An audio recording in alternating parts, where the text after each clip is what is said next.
Arch Manning delivered one of the defining performances of SEC spring football in Texas's spring game on Saturday. What does it mean for the Longhorns? We will discuss today on SEC Football Unfiltered, our podcast from the USA Today Network. I'm Blake Toppmeyer, back alongside John Adams. John, I know we don't, we try not to overanalyze spring games because we both covered this long enough to know that just because you're a star in a inter-squad scrimmage in April, that doesn't necessarily portend to much of anything relevant come fall. But it was hard to ignore the performance that Arch Manning had in Texas's spring game last weekend. Arch, of course, from the famous Manning family, so he's in the spotlight more than most backup quarterbacks are anyway.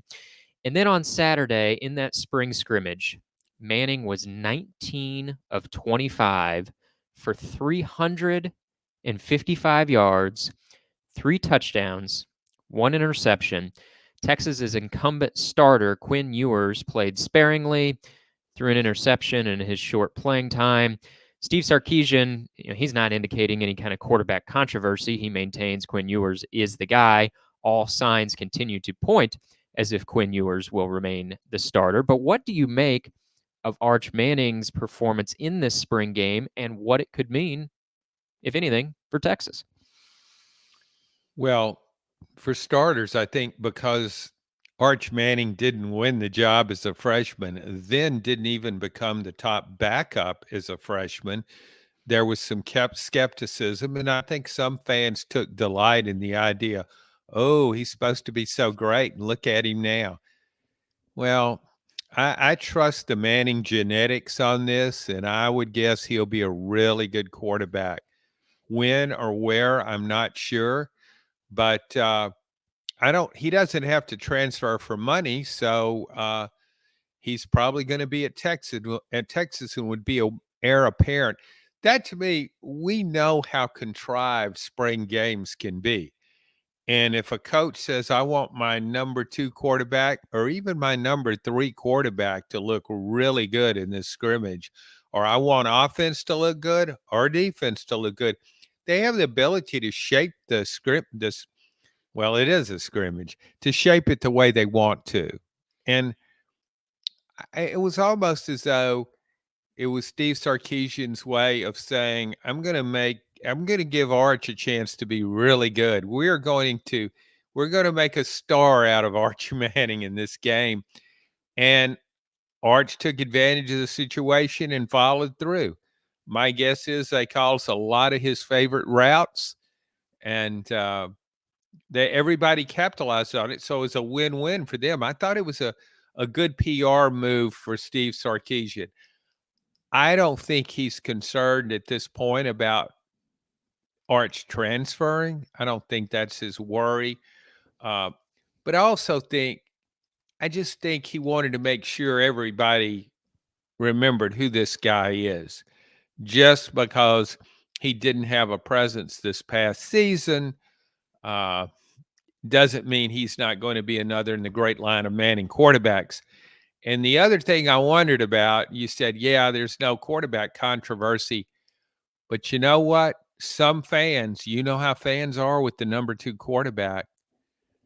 I mean, they're going to flash back to the final minute of that Washington playoff game and those last 2 passes that Quinn Ewers threw, one-on-one coverage in the end zone, and he couldn't put the tough throws, but he couldn't put it right on the money. And some of them are going to say, Art started out 10 for 10 in that spring game, 19 to 26, 4 drops. He might have completed those passes. So, Yeah, this tells me a couple things. One, I agree with you that Steve Sarkisian is not worried about Arch Manning getting the transfer itch and hopping into the spring portal here. Because if you're worried about that, you don't want anybody getting any ideas. You don't want your backup quarterback to become the star of the spring game and have opposing coaches getting in his ear, getting lined up at the portal gates, right? If you're worried about Arch Manning transferring, I don't think Steve Sarkisian puts him in position to throw for 355 yards in this spring game. So he's clearly not worried. about that, and there's no indication that he should be worried about that. But two, I think Sarkisian must be pretty comfortable in in Quinn Ewers in his quarterback situation, because coaches don't usually like to invite quarterback controversies where they can avoid them. And to your point, like, fans look at this and, even if they're really happy with Quinn Ewers, they say at the first sign of trouble, as you were talking about, it's like, well, look at what Arch did in the spring game. So this tells me that Sarkisian probably has a lot of belief in Quinn Ewers, that he's not worried about this controversy becoming a thing. Otherwise, why would you set this up to be the case, right? I think there's a lot of Yeah. belief there in Quinn Ewers. There's belief that Arch Manning is not going to get itchy and look at a transfer. And I also think this is a reminder that even though the prevailing narrative is that, like, oh, kids nowadays, like, at the first sign of trouble, at the first sign of having to be a backup for a year, they're headed for the transfer portal.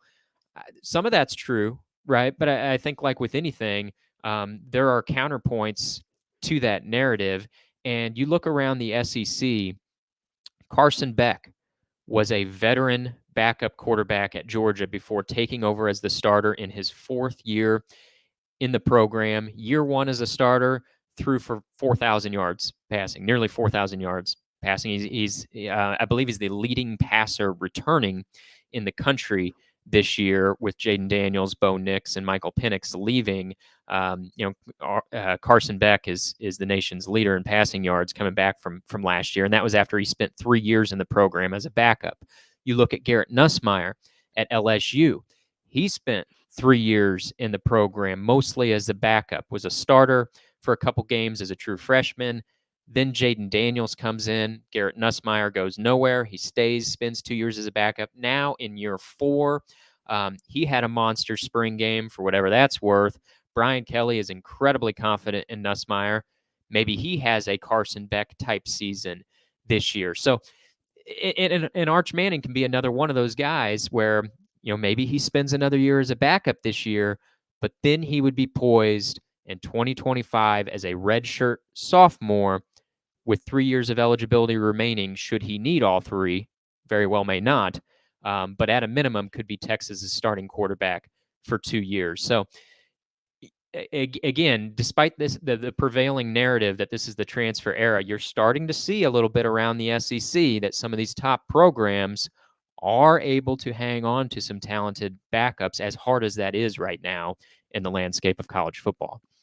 Well, seeing another example at Georgia, Gunnar Stockton is returning as a backup now, and I mean he's a guy that could have transferred. He was highly sought after, originally committed to South Carolina. I think it depends on how you look at it, and I think Manning's case is probably different from anybody else's because of the family situation. They know how everything works in football, college, pro, you name it. They know every aspect of this sport backward and forward. And I'm sure they all look at it and will advise Arch accordingly. This is a big picture here. We're looking at the long game. We're not looking at whether you can pick up another $1 million by transferring and starting at SMU or wherever. We're looking at it as what's going to best prepare you for the NFL and a long, successful career. So that's distinctly different. But you bring up Carson Beck. He's obviously I think he was looking long term.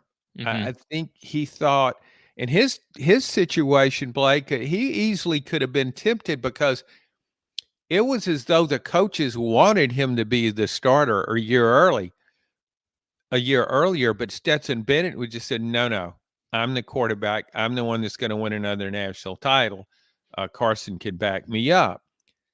So he probably picked up on that vibe and thinking maybe I will be the starter a year early.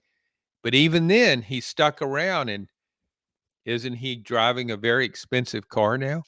That's what I've heard. Yes, I believe a Lamborghini. For a 20-year-old guy, what else matters? I mean, you're starting quarterback at an SEC school, could win a championship, maybe the Heisman. and you're driving a Lamborghini. I mean, how good can it be? John, I had this thought recently about Texas coming into the SEC their first season. They might have a case, it would be debatable, but they might have a case for having the best quarterback in the SEC. Quinn Ewers is certainly on the short list of that conversation with Carson Beck, the aforementioned quarterback of Georgia, Jalen Milroe coming back from Alabama, probably a handful of other guys in that mix. We know Nico Iamaleava from Tennessee has a lot of upside. As you know, I'm high on Garrett Nussmeier's breakout potential at LSU, and Jackson Dart has had a nice career at Ole Miss and projects to be maybe even a little bit better this year. But Ewers is in that conversation. He's on the short list for being the best quarterback in the SEC. But then, uniquely, Texas might also have the claim to having the best backup in the SEC. And how much that matters, well, it depends on how effective your starter is and how healthy he is. But that is an interesting combination where you're coming into a new conference, big expectations for them, but you're adjusting to a new league, and they have the luxury of having a guy who's in the dialogue for being the best starting quarterback in the SEC, and then you move past Quinn Ewers to Arch Manning, and you might have a case for having the best backup in the SEC. What a luxury for Steve Sarkisian. No kidding. And we keep seeing in almost every area how the college football is becoming more like the NFL. Rules passed, even better than free agency. There's no contract sign. You're free to go at the hint of a slight breeze. So I think that's something that falls in line with that. When you look at the quarterbacks, if in the NFL, what happens when the number one guy goes down? Your season's basically over. I mean, when Aaron Rodgers went down last year with the Achilles tendon with the New York Jets, Jets were very optimistic coming into that camp, and now it's pretty much over for the Jets. But it's like that, and it can be like that in college because it's hard having depth at that position. So you get in Texas's situation, playoff contender, and you got a great guy as your backup quarterback. So you're right. It is a great luxury to have.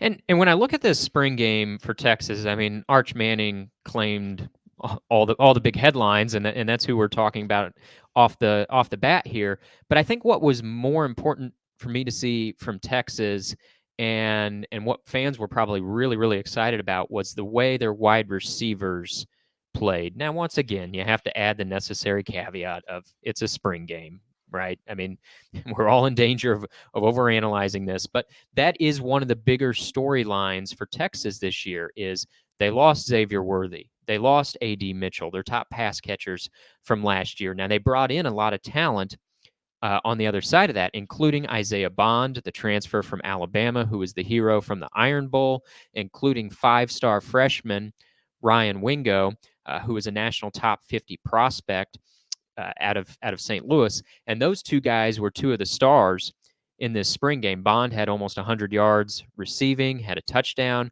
Ryan Wingo, the freshman, had 2 touchdown catches, over 80 yards receiving. That, to me, was really telling. And beyond just one scrimmage, I think Sarkisian did a really nice job of addressing that need. I don't see as there's going to be much drop off for Quinn Ewers or whoever's playing quarterback for Texas in the weapons around him. I think it might be a bigger issue concerning all that defensive line production they had last year. Texas was so good up front.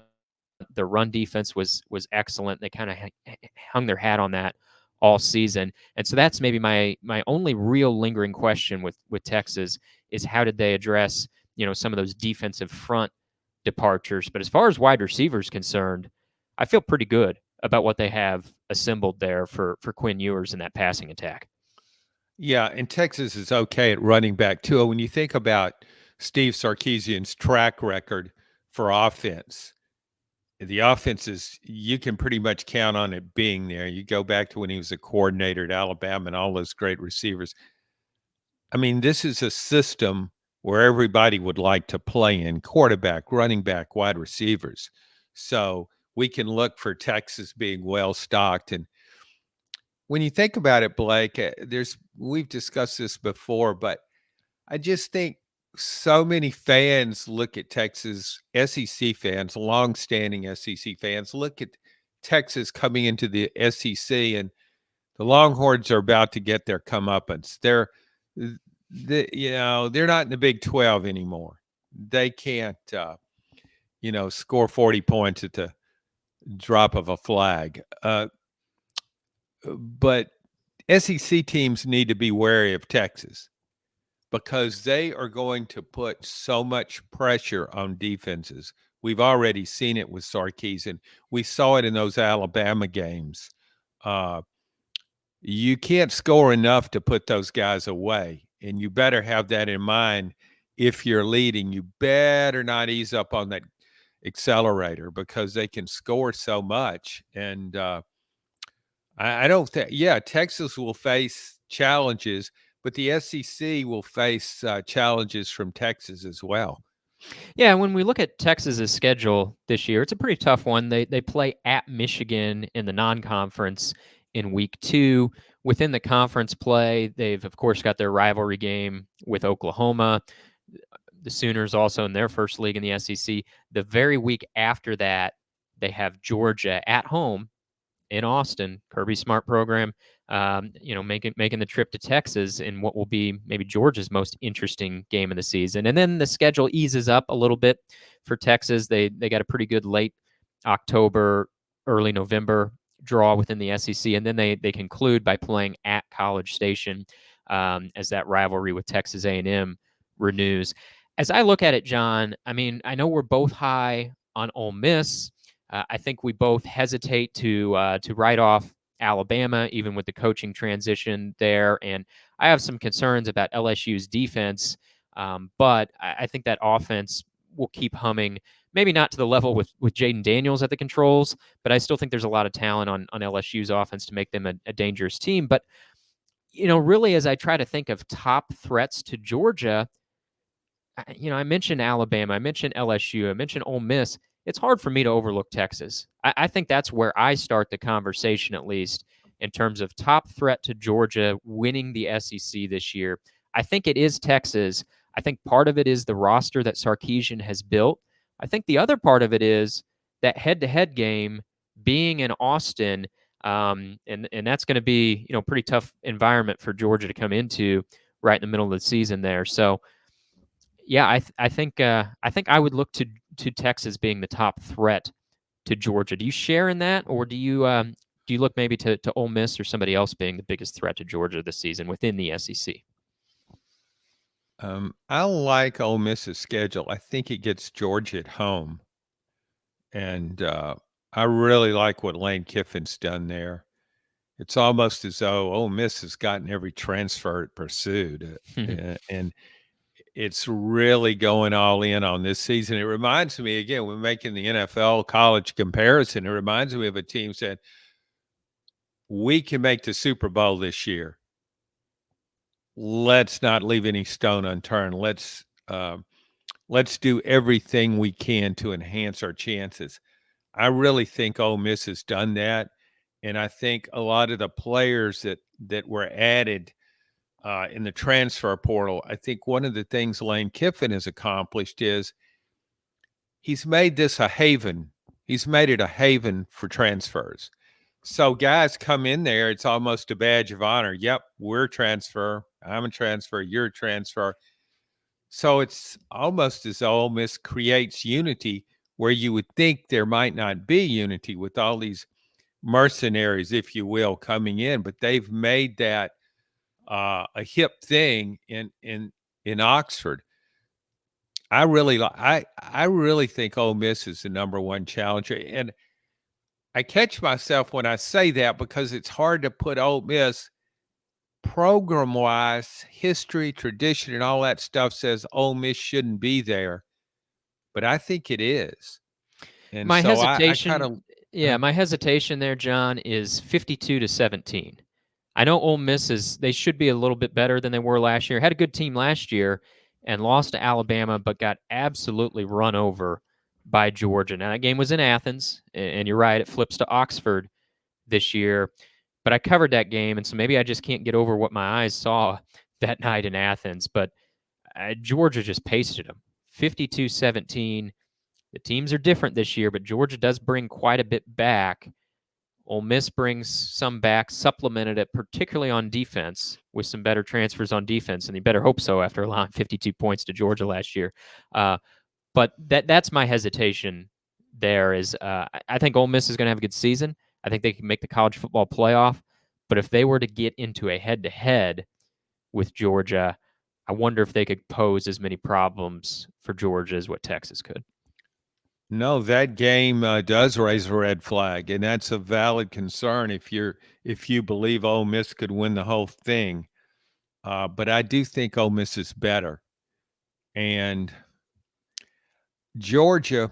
I don't know how much credence I put in a bad beating from Georgia. I think Georgia had the capacity to do that to a lot of teams, but to your point, Ole Miss hasn't won the really big game yet.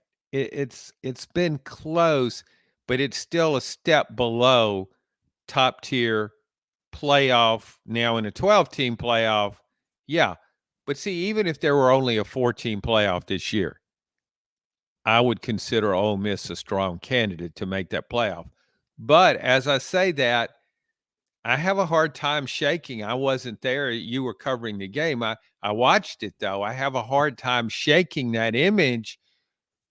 Wasn't even competitive. Couldn't come close. Big game, big atmosphere, fizzle. So sometimes teams, they have to play that kind of game a few times before they actually pull it off. I look at Missouri last year. It was competitive against Georgia. Mm-hmm. And was that game in Athens? I I'm believe thinking it it was. I Yeah. think it was. And I thought I didn't think Missouri would be as good as it was, but I was impressed at how Missouri handled that kind of game. And so maybe Ole Miss is ready to do that now because it's had some other games where it was certainly more competitive than it was against Georgia, but it still didn't pull it off. And so that's what we're waiting on. See, I think the feather in Ole Miss's cap is that they don't have to play Georgia on the road this year at least, and maybe you get a special environment inside of Oxford. I mean that the stadium there, we've seen it throughout the years. Like it can get up for big games. It's not one of the most menacing environments, certainly in the SEC. And if they're welcoming Vanderbilt to town, the fans might be drunk before kickoff even happens and filing out by the second quarter, right? But with Georgia, I mean, I think Lane Kiffin will really hype that game up, will hype the fan base up, and maybe that can make somewhat of the difference playing host and not having to go on the road. But I want to visit with something Steve Sarkisian, going back to Texas, John, something he told ESPN's Chris Lowe in an interview recently. Sarkisian was asked about the Alabama opening, about Nick Saban retiring. And of course, Sark worked under Saban first as an analyst, as sort of the reboot to his career, and then also as his very successful offensive coordinator. There was the offensive coordinator for that great 2020 Alabama team. Now, it's not as if Saban made Sarkisian. Sarkisian had been a successful coach before, earlier in his career, was a coach at Washington, was a coach at Southern Cal. But Saban did give him a platform to reignite his career. And so I think naturally he was on the hot boards for that job when it opened and Saban retired. I was always very skeptical that Steve Sarkisian would leave the momentum that he is building at Texas. Very strong program with nice riches, with a good recruiting base. Really has everything it needs to be a college football giant, which it has been previously, not to the level that Alabama has been historically in terms of continued success, but we've seen the peak of the Mac Brown era, and then back in the '60s as well, Texas be on top of the sport. Here's what Sarkisian told ESPN's Chris Lowe about about Saban retiring and about the Alabama job. He said, "quote I'd be lying if I said I didn't think about it, but it took me all of about 60 seconds to say, yeah, I'm not doing that." Now, we know that coaches don't score very high on the truthfulness scale, but this one rang pretty true to me. And in fact, I'm surprised it took him 60 seconds to think about Alabama. I would have thought it would have taken him about 10 seconds to say, yeah, I don't think I need to replace Nick Saban at Alabama. I got a great thing going here at Texas. I have all the tools that I need to win a national championship. If anything, he might have used the remaining 50 seconds of that minute of consideration to negotiate himself a pay raise and a contract extension at Texas. Your thoughts on Sarkisian saying he contemplated the Alabama opening for a full minute? Yeah, initially when you gave me that quote, I said, yeah, why did it take him that long? I wonder, though, about the winning culture at Alabama, if that was a lure at all. I mean, it's almost as though everything in that state revolves around Alabama football. Texas is way bigger than that. It's a pro state. Mm-hmm. Uh, Austin is I think it's the 11th largest city in the country. It's not really just a college town. It's a big city with very different kind of environment from the rest of the SEC schools. It's more like Portland than it is Knoxville. And that's something I would consider is how good Alabama's been in football. You can say, well, it had Bear Bryant and then it had Nick Saban, two of the greatest coaches of all time. But Gene Stallings also won a national championship there. Even David Schuler won 10 games one year there. Bill Curry won 10 games there.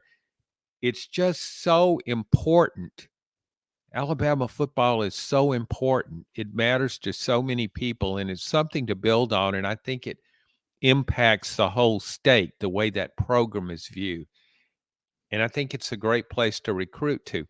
Even you got of course, a larger recruiting base in Texas. But Nick Saban is gone. Can Kalen DeBoer maintain that culture? Maybe so. So I can see why anybody, I guess, the more thought I gave it, the more I thought, well, you look at what Alabama's done long term, and you would think, because Texas has been really, really bad at times, Mm-hmm. and coaches that you thought would do well there didn't do well. So I don't know. Maybe it was worth Steve Sarkisian thinking about it. Although following a legend is not usually the path to stardom. Yeah, and I wonder how much allure, special pull Alabama would have for Sarkisian. I mean, this is a guy who's from Southern California, and he's from the Pete Carroll coaching tree. And you look at Mhm. the places he's coached. He coached at Washington, so he was in a big city there. He was in Seattle. He coached at Mhm. Southern Cal in L.A., and now he's at Texas in Austin. So it's like maybe that's just coincidence, but the places he's spent his career, he's not doing it in these little college towns. I think he seems pretty comfortable working inside the confines of a big city. And I think he's spoken, I think heartfelt throughout his career about the gratitude he felt to Nick Saban for taking him in after his career ended, or after his tenure ended at Southern Cal. And I mean, Saban did that for a lot of guys, taking them in as analysts and giving them a reboot. Sarkisian's situation was unique. His tenure at USC ended because of alcohol, and Sarkisian, dealing with alcohol issues there. So he really needed someone to take a chance on him in the next stage of his career, and Saban did that. And I do think he feels legitimate gratitude there. But I think when you were so close to winning a national or to getting to the national championship one year, and knowing what he has coming back this year, that's and you throw in the fact that Texas is now paying him $10.3 million. That's a lot to walk away from. So I want to pivot, John, to one other, I guess, post-spring game topic, because we talked about the buzz that Arch Manning created in his spring game. Backup quarterbacks tend to be the guys that are generating a lot of the buzz in spring games. Nobody wants to overexpose their starter. So it's sort of natural for the backup to win the day. But I look at Florida, and for all the hype that was already there for DJ Lagway, the freshman quarterback at Florida, it's only building after the spring game. There's another guy as a backup that had a monster spring game performance. And, Florida's trying to treat it as if there's no controversy there, that Graham Mertz, the veteran, who overplayed expectations last year, I know impressed both of us. There were some issues, plenty of issues at Florida last year. Graham Mertz often was not among them, though. He was an asset, not a weakness, and so he does return as the starter. But Lagway does some different things and has some running ability. Also, he's got a big arm too. He's not just a run first guy. And I don't think that Mertz is in danger of losing the starting job. But with Billy Napier facing some heat coming into year 3, he's lost 7 games in his first 2 seasons. It's sort of win or go home time, I feel like, for Billy this year. I'm not saying he's going to hand the reins to the freshman Lagway, early in the season, but I do think there's going to be some pressure for Napier to incorporate Lagway to some extent. And I think that could be beneficial for Napier if he's trying to extend his coaching clock. I mean, you got to be willing to sell anything. And if you can get the freshmen out there and say, hey, we're not all there yet, but this is an example of what I got created here, what's coming around the corner. Just give me a little bit more time. Now, that's a hard sell in year 3, but if Lagway looks the part of 5-star freshman, even in part-time duties, I do think that's a narrative that Napier can try to put out there and extend his clock a little bit. Don't know if will work, but it's worth trying, I think. Well, it's a completely different situation. Normally, there would be no question about who would be the starter. Graham Mertz had a really good year, didn't have a lot of talent surrounding him, but I thought he was a kind of quarterback that really needed a lot of talent around him. I was so impressed with Graham Mertz. If I were Graham Mertz, I would seriously consider transferring. When I look at Florida's schedule, and I just see a lot of losses. Doesn't matter who the quarterback is. So what do you do if you're Billy Napier and you start out 1-3? I'm not looking at the schedule, so 2-4, whatever. What do? You got to do something. Can you kick your offensive coordinator overboard? No, it's too late for that. That won't work. No, you bring in the freshman quarterback and you give fans a vision of what the future could be for Florida football under Billy Napier. Now, there's no guarantee if Billy Napier's fired, of course, that Lagway would say, I'm out of here too. He's my guy. I don't believe that. It will come down to NIL. But I just think Billy Napier, to me, is he's on more than a hot seat. He's a few losses and out the door. So he's got to do something dramatic. That at least gives him a Hail Mary of a chance to maybe hang in there. But you can't have 3 consecutive losing seasons at Florida. You just can't. And I think that's where he's headed, no matter who the quarterback is. When I look at the talent, the depth of talent on that team, I know it's recruited pretty well, but I look at that depth chart and I just think, who is Florida going to beat? I mean, in the non-conference schedule with Miami and Florida State, yeah, the schedule's interesting. You mentioned it. Let's look at it a little bit because it is really tough. I mean, there's a lot of teams only play one Power 5 non-conference opponent. Florida this year plays 3, and I guess I should retire the term Power 5. Let's call it the Power 4. Florida plays not 1, not 2, but 3 teams from the Power Four because they play Miami, they play UCF, which wasn't Power Four when that was scheduled, but they're in the Big 12 now, and they play Florida State. So 11 of their 12 games are against Power Four opponents. But you look at the way it starts. They're at home to start the season against Miami. So not easy, but at least it's at home. Then they play FCS Samford in week 2. Then they have Texas A&M at home in week 3. They go on the road to Mississippi State in week 4. That program dealing with its third coach in as many seasons, opportunity on the road there. And then week 5, they have UCF at home. So 4 out of the first 5 are in the swamp.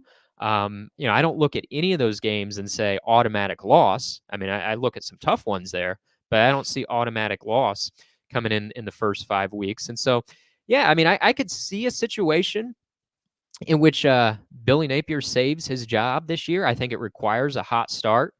Those first 5 games I'm talking about, 4 out of the 5 at home. The schedule really gets tough in the back end. So I think there's an opportunity there, but there's also an opportunity for it to go sideways early. And Billy's not even, he's not even celebrating Halloween in Gainesville, because when you got Miami and UCF, a couple of in-state schools in the swamp in your first 5 weeks, and you're an embattled coach, you can't afford to lose those games. You better win those 2. Oh, I agree, Blake. He has to get off to a fast start. None of those games are sure losses, and they certainly aren't sure wins. But he's got a schedule coming that Florida's not equipped to handle. There are a lot of losses coming in the second half of the season, so you better capitalize on that schedule, even though the schedule's not light. And think about it, Miami and UCF even more so. These are schools that a win over Florida means so much for those programs. Doesn't matter if Florida just wins 6 and 7 2 years in a row. It's still Florida. It's Steve Spurrier, Urban Meyer. It's that tradition, national championships. They're the big school in the state. They're the SEC school in the state. So it means something to beat that team. And that team doesn't have talent level up to its potential as a program. So I think it's going to be a tough go. I mean, I think Gus Malzahn is a good big game coach, and I think at UCF, and I think that will be something he promotes as a big game. And I think his team will play really hard and really well against Florida. It doesn't matter where the game is. I don't think the swamp is the swamp of old either. You've seen it. I mean, it can be loud. It can be very loud, but fans can also check out early now. A bad start by the Gators, and they kind of just, here we go. Get rid of this guy. It's that mindset. Yeah, if Florida starts 4-0 and they're welcoming UCF into town, it will be the swamp. It'll be the swamp of old. Yeah. If they start 2-2, no, that place can. We've seen it over the years. That place can become hollowed out, and it's count the buyout, cut the check, and get this thing restarted with somebody else. Yeah, with UCF coming in there 2-2, there will be a lot of UCF fans in the swamp. All right, with that, we will leave spring games behind, but we got plenty of more off-season narratives to get into in the weeks to come. John and I will be with you most every week here throughout the off-season as we proceed up to SEC spring meetings in late May and, of course, media days in July. Thanks for listening to this edition of SEC Football Unfiltered.